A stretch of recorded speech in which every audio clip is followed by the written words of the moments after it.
see your hotel bookings here at Paysbook. Hello Paysbookers! This is the continuation of our tutorial, and this time, it's about hotel reservations online. First, let's log into your account using your username. I already typed mine. And type your password, click the box, and then sign in. You will see important announcements pop up once you log in.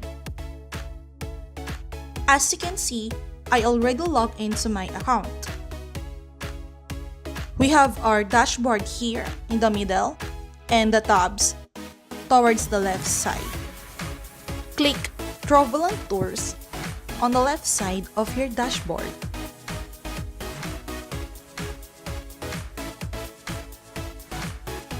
Look for the master fund at the top right side of your screen. Make sure you're loaded or else the transaction won't be processed.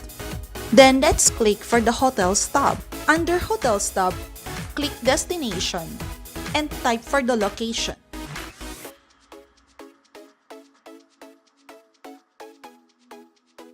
Fill up the details for your check-in and check-out date. List the numbers of adults and children if any. You can add for any number of rooms if needed.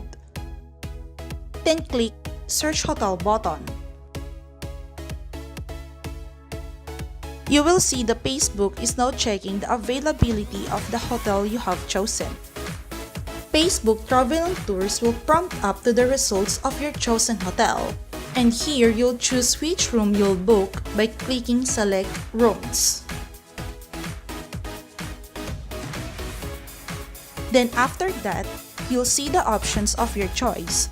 Once you have chosen, click Book Room.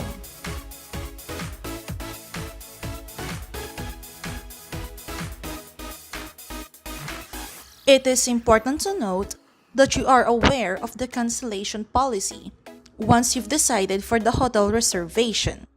The cancellation policy says this rate is non-refundable. If you choose to change or cancel this booking, you will not be refunded any of the payment. Hover your mouse towards the hotel image and click to see more details and reviews.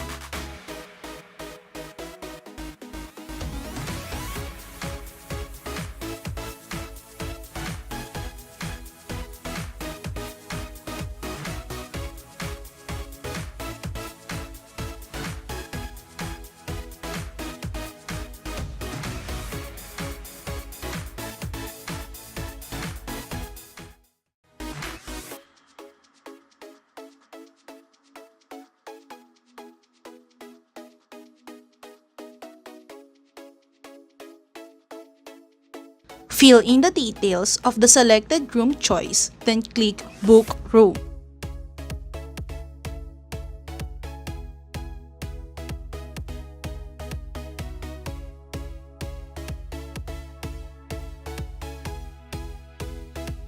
Now you're set. Thank you for watching and tune in for more tutorial.